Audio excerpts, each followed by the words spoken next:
Bom dia, meus irmãos. Que alegria estarmos aqui mais uma vez. Não vamos nos delongar aí nesses cumprimentos. Nós temos como igreja um alvo bem definido para esse ano. Quem sabe? Tenho a mente de Cristo. Vamos falar juntos? Tenho a mente de Cristo.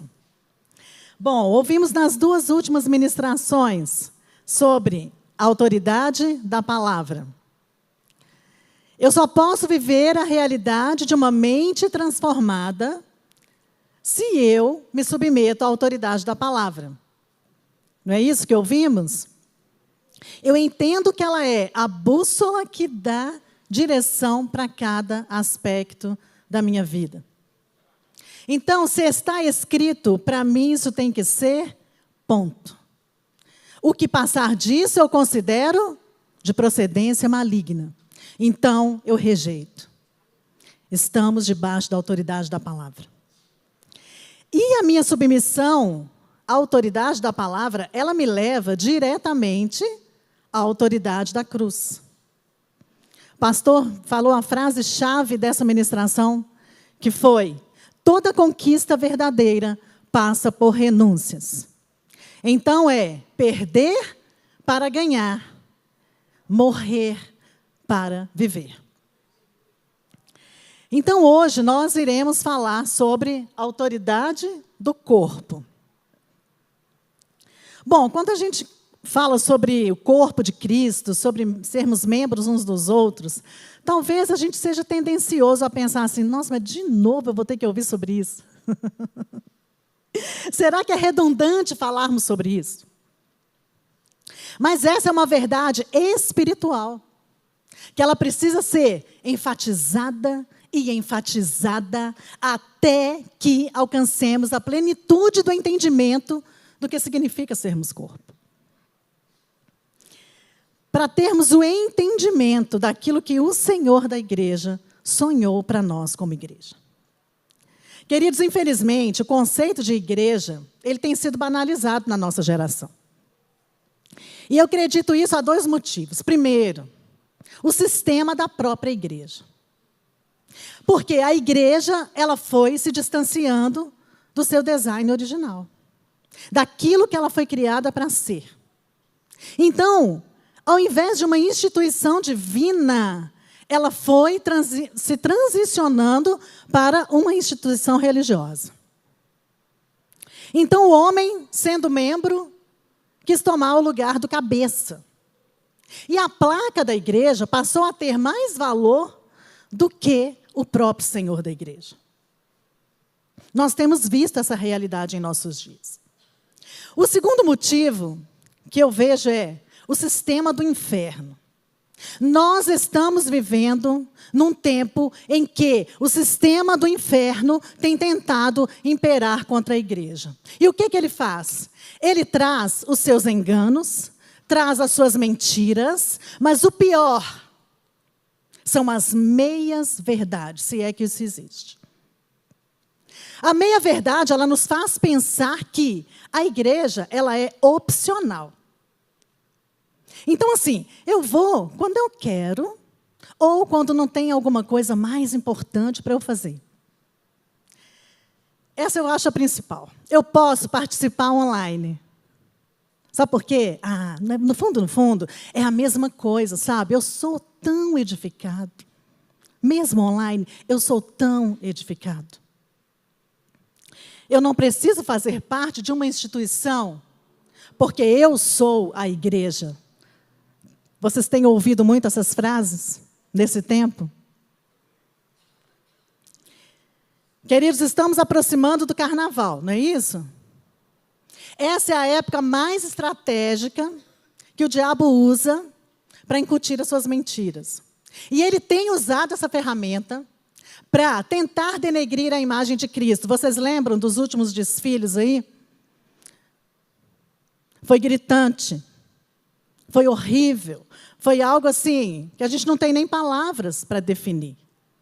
Então, essa é uma estratégia do diabo. E, consequentemente, isso traz consequências sobre, redundância agora, né? Sobre a igreja. Descredibiliza e desvaloriza a igreja, que é a extensão de Cristo na terra. Mas nós temos como igreja uma promessa. Mateus 16, 18, 19 diz assim: pois também eu te digo que tu és Pedro. Se você quiser abrir, pode abrir para acompanhar. E sobre esta pedra edificarei a minha igreja. E as portas do inferno não prevalecerão contra ela. Eu te darei as chaves do reino dos céus, e tudo que ligares na terra será ligado nos céus. E tudo que desligares na terra será desligado nos céus. Nós sabemos que Satanás já é um perdedor. Ele pode usar a estratégia que for, ele já foi vencido na cruz. Isso é fato. A origem da igreja, ela nunca vai poder ser alterada. A igreja, ela foi edificada sobre o fundamento que é Cristo. Ela nasceu no coração de Deus. Cristo, que é a pedra angular. Então essa é uma realidade imutável e eterna. O inferno não tem poder sobre a igreja. Aleluia! A história da igreja se origina em Cristo. Então a sua origem não pode ser alterada. E o seu destino também não pode ser alterado. Por quê? Porque já foi escrito pelo Senhor da igreja. Ele já foi definido por Cristo. E a Bíblia diz que nenhum dos seus planos pode ser frustrado. Mas, e até lá? E o meio da história? Onde eu e você entramos nisso? Esse é o tempo da história que Ele nos delegou. Como igreja, nós somos responsáveis hoje, nesse tempo, pelo que está sendo escrito. Como membros de Cristo, como membros do corpo, como participantes da igreja do Senhor na terra e como administradores daquilo que Ele nos confiou. Esse é o nosso tempo. Duas perguntas específicas que nós queremos destacar nessa manhã para a nossa meditação. Quero te perguntar, o que é a igreja para você? Segunda pergunta, o que você é para a igreja? Olha, eu espero muito, amados, que a sua resposta não se encaixe em nenhuma das seguintes opções que eu vou citar aqui. Bom, a igreja é um lugar, sabe, que eu vou todos os domingos. É uma benção, precisa ver. Eu recebo o alimento espiritual que vai me sustentar toda semana, ô glória, até o próximo domingo que eu vou voltar. Eu tenho um pastor top. Ele está sempre à minha disposição, pastorzão, viu? Ele ora por mim sempre que eu preciso. E ele me ajuda nos meus desafios pessoais. A igreja é um lugar onde eu me sinto bem, tem muita gente boa. Encontro com meus irmãos, tomo café da manhã, jogo conversa fora, dou muitas gargalhadas. Eu posso até chorar. Tenho liberdade para isso, enfim. A segunda pergunta, o que você é para a igreja? Bom, eu sou uma pessoa boa. Não faço mal a ninguém, não sou relevante, mas eu também não incomodo, sabe? Essa questão de me envolver demais, principalmente em algum ministério, isso aí eu já tive decepção lá atrás. Então, assim, sabe? Eu fico na minha. Ah, mas uma coisa eu sou bom, eu sou pontual. Disso ninguém nunca vai poder falar de mim.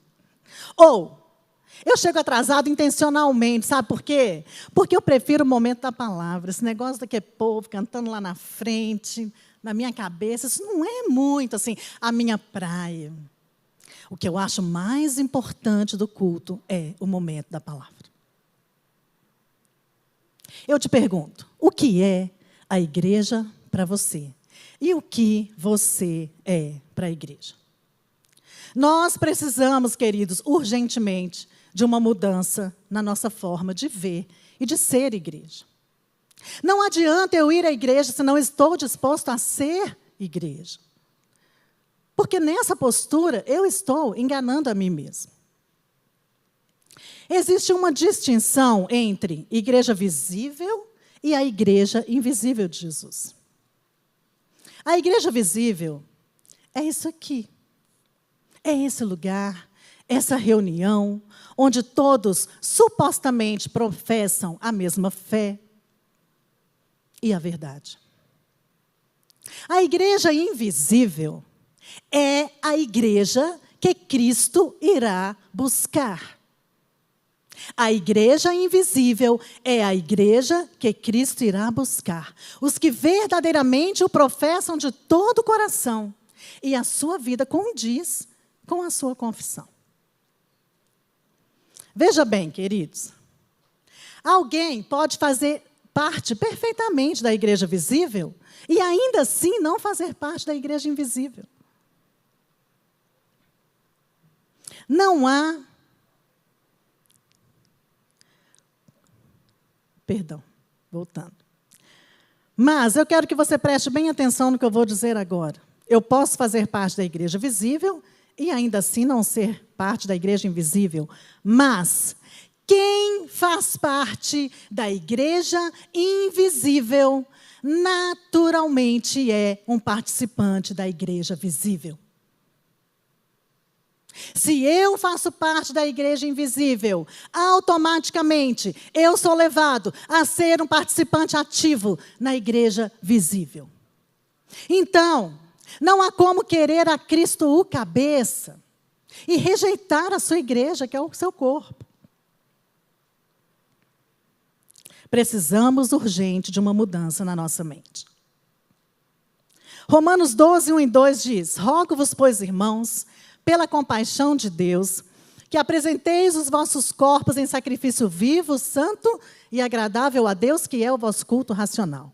E não vos conformeis com este século, mas sede transformados pela renovação da vossa mente, para que experimenteis qual seja a boa, perfeita e agradável de Deus, agradável vontade de Deus. Então, queridos, eu não me conformo com esse século. Eu não compactuo das suas falácias, mentiras e enganos. Eu ofereço tudo o que tenho e tudo o que sou em culto a Ele. Eu recebo o padrão dos céus e me moldo a Ele. Essa é a postura de alguém que faz parte da igreja invisível. Diga, eu faço parte da igreja invisível. Eu tenho a mente de Cristo. Essa afirmação, temos a mente de Cristo, que está lá em 1 Coríntios 2,16, ela nos desafia, dentro do contexto que estamos abordando aqui, a mudar a nossa forma de enxergar a igreja. E a mudar a nossa forma de enxergarmos a nós mesmos, a nossa identidade como igreja. E isso é um desafio, irmãos. Isso é um desafio. Eu te digo, isso é uma guerra. Há uma batalha no mundo espiritual, muito intensa, para que nós vivamos um engano em relação ao que é ser igreja. Nós precisamos entender definitivamente que a igreja não é, prioritariamente, ela não é um lugar para você se sentir bem. A igreja ela não é um clube.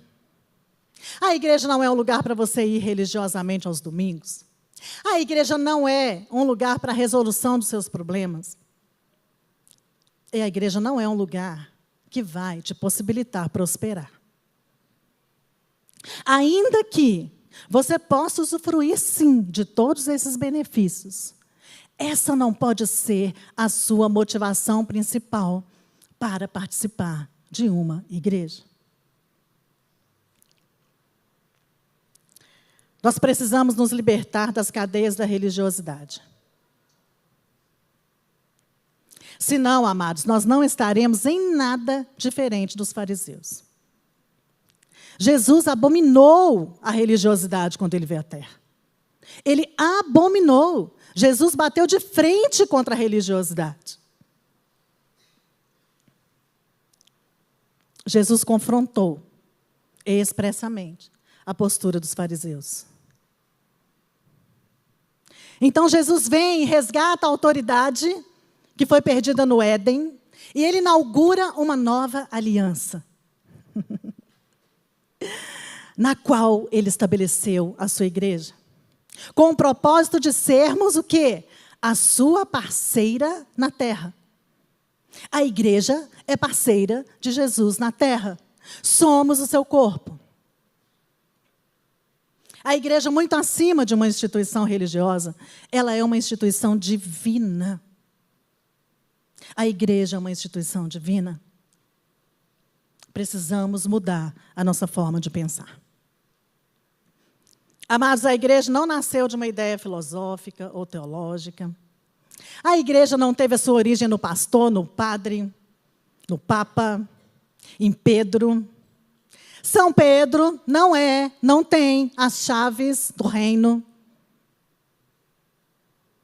A igreja é a herança de Jesus, o ungido de Deus, o Filho do Deus vivo.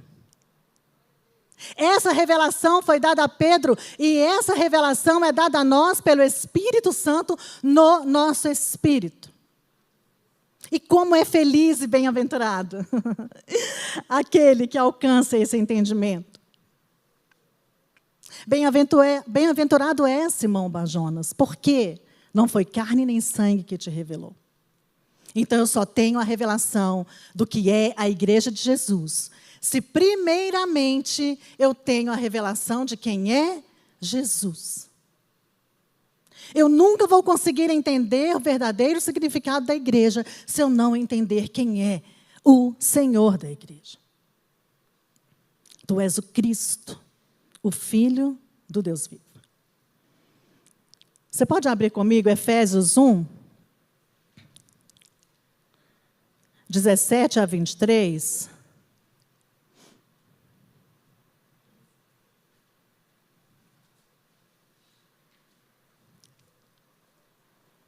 Diz assim, eu vou ler, você pode acompanhar? Eu vou ler na linguagem de hoje, tá?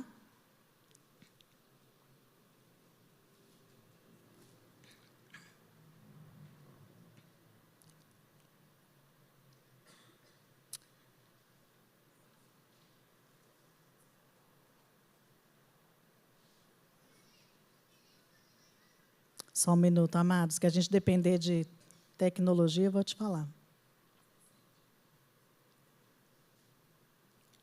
Aqui, Paulo orando pela igreja de Éfeso. A partir do 18, ele diz assim: peço que Deus abra a mente de vocês, para que vejam a luz dele e conheçam a esperança para a qual ele os chamou. E também para que saibam como são maravilhosas as bênçãos que ele prometeu ao seu povo, e como é grande o seu poder que age em nós, os que cremos nele. Esse poder que age em nós é a mesma força poderosa que ele usou quando ressuscitou Cristo e fez com que ele se assentasse ao lado direito do Pai Celestial. Cristo reina sobre todos os governos celestiais, autoridades, força e poderes. Ele tem um título que está acima de todos os títulos das autoridades que existem nesse mundo e no mundo que há de vir. Deus colocou todas as coisas debaixo da autoridade de Cristo e deu Cristo à igreja como o único Senhor de tudo. A igreja é o corpo de Cristo, ela completa Cristo, o qual completa todas as coisas em todos os lugares. Então, se a minha mente é renovada em relação a quem é o Cristo da igreja, eu passo a entender com clareza a igreja de Cristo. Sob a missão de Cristo, nós temos uma autoridade como corpo. Amém? Há um poder disponível para mim e para você. O texto nos diz, é o mesmo poder que ressuscitou a Cristo dentre os mortos. Esse poder está sobre mim e sobre você. Está sobre o corpo de Jesus na terra. Está sobre a igreja de Cristo na terra. Há um poder disponível para mim e para você. A igreja, ela se move na terra, mas ela tem a sua origem nos céus. A igreja, ela é sagrada. As chaves do reino já nos foram entregues. A igreja é o único organismo vivo na terra que pode responder pelo cabeça. Por quê? Porque a igreja recebeu autoridade. Nós temos autoridade para ligar e para desligar. A igreja é o único organismo vivo na terra que pode anunciar a sua glória às nações. Efésios 3, 10 e 11 diz: para que pela igreja a multiforme sabedoria de Deus se torne conhecida agora pelos principados e potestades nos lugares celestiais, segundo o propósito que estabeleceu em Cristo. Estabeleceu em Cristo. Em Colossenses 2, Paulo vem ali expressando o que está no coração dele pela igreja de Colossos, para que ele fala, para que eles tenham uma clareza no entendimento. E lá ele diz assim: para compreenderem plenamente o mistério de Deus. Que mistério é esse? Cristo, em quem todos os tesouros da sabedoria e do conhecimento estão ocultos. Gente, eu não sei como fica seu coração quando você lê um versículo desse. Cristo, em quem os tesouros da sabedoria e do conhecimento estão ocultos. Então, do cabeça, Cristo, flui toda a sabedoria e conhecimento para o seu corpo, que é a extensão dele na terra. E nós recebemos o privilégio e a capacidade dada pelo Espírito, para quê? Para garimparmos esses tesouros. Eu e você podemos garimpar os tesouros ocultos em Cristo. Isso não é maravilhoso? Todas as riquezas que estão disponíveis no cabeça, que estão sobre o cabeça, estão disponíveis para nós, como igreja e como corpo. Nós recebemos da sua autoridade para fazê-lo conhecido diante dos homens, diante dos anjos e diante dos demônios. Sendo o corpo de Cristo, a igreja é a autoridade espiritual máxima na terra. E exatamente porque ela não é da terra, a igreja atua na terra, mas ela não é da terra. A igreja, esse lugar aqui onde nós nos reunimos, e que nós cremos e confiamos que todos fazem parte da igreja invisível de Deus, todos nós professamos a mesma fé, no mesmo espírito, numa só visão. Nesse lugar é onde céus e terra se encontram. Porque nós estamos reunidos em nome do cabeça. A igreja invisível de Cristo, ela faz parte de um reino celestial e ela já se encontra posicionada nele. E não sou eu que estou dizendo isso. Efésios 2:6 atesta essa verdade, diz assim: juntamente com ele nos ressuscitou e nos fez assentar nos lugares celestiais em Cristo Jesus. Aleluia! Você pode dar um aleluia, amados. Olha a posição que você se encontra. Você, como igreja, como corpo de Cristo, está assentado nos lugares celestiais. Nós estamos numa posição de autoridade. E com Ele, nós podemos mudar a história. Nós não podemos mudar a história no que concerne à sua soberania. Mas nós podemos mudar a história no que está relativo à escolha dos homens. A igreja foi chamada para mudar a história. Para escrever a história. Para mudar o rumo da história. Em Cristo estamos numa instância de governo.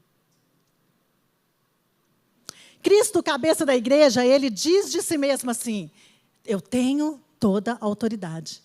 Toda a autoridade me foi dada no céu e na terra. O profeta diz a respeito dele assim: o governo está sobre os seus ombros. Sobre Cristo, cabeça da igreja, repousa os 7 Espíritos de Deus. O Espírito de sabedoria, o Espírito de entendimento, o Espírito de conselho, de fortaleza, o Espírito de temor do Senhor. O cabeça da igreja é o Rei dos Reis.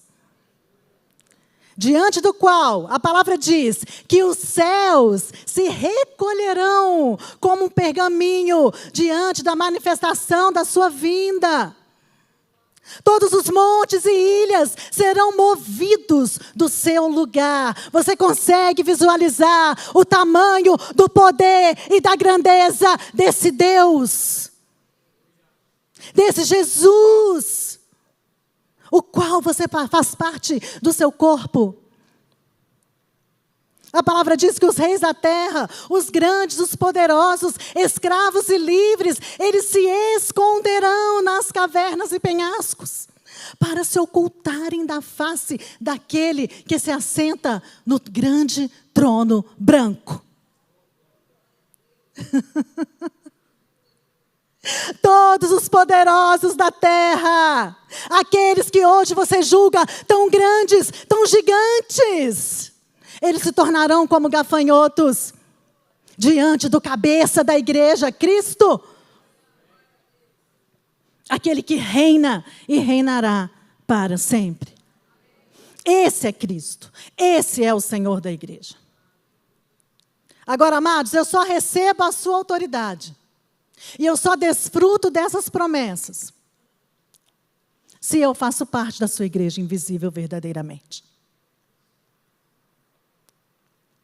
Ninguém pode dizer que faz parte do corpo se há um membro fora dele. Naturalmente, fisicamente falando, um membro fora do corpo, gente, o que vai acontecer? Ele não vai receber mais os comandos da cabeça. E o que vai acontecer? Qual é o destino de um membro fora do corpo? A morte. Não há como amar a Cristo e rejeitar a sua igreja. Não há como amar a Cristo e rejeitar a sua igreja. Hebreus 10, 19 a 25 diz: retenhamos firmes a confissão da nossa esperança, porque fiel é o que prometeu. E consideremo-nos uns aos outros, para nos estimularmos ao amor e às boas obras. Versículo 25. Não deixemos de congregar. Não deixemos de congregar. Antes admoestando-nos uns aos outros. E tanto mais quando vedes que vai se aproximando aquele dia. Há uma autoridade, uma bênção específica, que eu só desfruto na unidade do corpo. Salmo 133. Você pode abrir, por favor? É um salmo muito conhecido. Mas eu quero destacá-lo nessa manhã. Talvez a gente o leia e o recite já de cor, mas a gente não medite naquilo que a gente está falando. Salmo 133 diz assim: como é bom e agradável que o povo de Deus, eu estou lendo de novo na linguagem de hoje, tá, queridos? Como é bom e agradável que o povo de Deus viva unido como se fosse todos irmãos. É como o azeite perfumado sobre a cabeça de Arão, que desce pelas barbas e pela gola do seu manto sacerdotal. É como o orvalho do monte Hermon, que cai sobre os montes de Sião. Pois é em Sião que o Senhor Deus dá a sua bênção e a vida para sempre. O óleo sobre a cabeça nos fala de autoridade. Todo rei na Bíblia foi ungido com óleo. Hoje nós ungimos com óleo aqueles que serão destacados em determinados cargos. O óleo sobre a cabeça é um sinal de autoridade. Então, aonde há unidade, é como o óleo precioso que desce sobre a cabeça. Há uma autoridade na unidade. E é ali, é nesse lugar, é em Sião que o Senhor ordena a sua bênção e a vida para sempre. Você não vai encontrar, queridos, em nenhum outro lugar, a autoridade que é só derramada na unidade. Vou repetir. A autoridade que é derramada na unidade, você não encontrará em nenhum outro lugar. O pastor disse a seguinte frase na última ministração: no isolamento, você se torna uma presa fácil para o inimigo. Às vezes você se isola porque você se decepcionou com as pessoas. Ou talvez com uma pessoa, e aí você generaliza aquilo para a igreja inteira. Ah, não vou participar. Às vezes você se isola porque você cansou, você desanimou. Às vezes, tantos motivos que você pode se isolar. Mas eu te digo nessa manhã, nenhum dos motivos que você disser para mim justifica você viver isolado, fora do corpo. Porque você será uma presa fácil para o inimigo.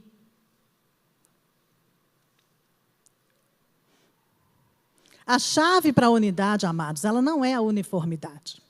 Às vezes eu não quero participar, eu não quero me envolver, porque o irmão me incomoda. A forma dele falar, a forma dele ser. E se tivesse uma igreja que todos fossem iguais a mim.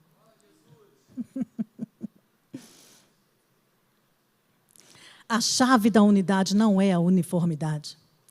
A chave para a unidade é a visão, é o propósito. Nós somos diferentes, mas nós temos um propósito como corpo e como igreja. Nós temos uma única visão. E é isso que nos conduz. É por isso que nós não desistimos. É por isso que nós avançamos. Porque nós olhamos sempre para o cabeça que é Cristo. E não olhamos para o homem que é falho. Porque a começar em mim, eu sou muito falha. Na igreja não é lugar de pessoas perfeitas. Igreja é lugar onde todos nós estamos buscando uma mente transformada. Estamos buscando uma mente renovada na palavra e pela cruz de Cristo. E uma mente renovada em Cristo como cabeça. E assim nós somos transformados, estamos sendo santificados, estamos sendo aperfeiçoados. Não somos perfeitos. Então, os nossos olhos têm que estar unicamente no cabeça. E todos nós com uma mesma visão. Queridos, parece antagônico, mas a unidade, ela é gerada exatamente na diversidade. É quando eu entendo, sabe, que aquilo que me difere do meu irmão é exatamente o que me completa. É quando eu não vejo o dom do outro como uma ameaça para mim. Mas eu consigo ver a sua beleza e extrair o que ele tem no entendimento pleno do que é ser corpo. O meu irmão, com todas as suas diferenças, ele me completa. Então, o que falta em mim, sobra no outro. E assim vice-versa. E é nesse ponto que a unidade se respalda. A unidade não se respalda na uniformidade. Somos todos membros de um só corpo, de um único cabeça. Somos diferentes, porque somos membros diferentes. Cada um com a sua função. Somos corpo. E o que nos identifica como corpo, queridos, é exatamente essa interação, essa interdependência, essa mútua cooperação, que na diversidade de cada membro, a beleza de Cristo é vista e o seu perfume é exalado. Nisso está a beleza do corpo. Nisso está a beleza da igreja. Que a nossa visão e entendimento seja mudado nessa manhã. O poder de si mesmo, de Deus, o poder de Deus em si mesmo, ele se manifesta na diversidade. Não é assim? Nós temos o Pai, o Filho e o Espírito Santo. Têm todos a mesma função? Nem na Trindade todos têm a mesma função. E isso é o que define ele como Deus. E assim somos nós, o seu corpo.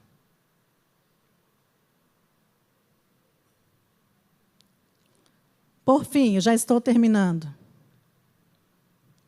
A igreja, além de corpo de Cristo, ela também é a noiva do Cordeiro. Jesus retornará para uma igreja vitoriosa, fortalecida no entendimento de sua identidade como noiva. Apocalipse 22 traz uma das profecias mais significativas da Bíblia, onde a igreja, ciente da sua identidade como noiva, ela se une, ela entra em unidade com o Espírito e ela declara: vem. Vem. O Espírito e a noiva dizem: vem.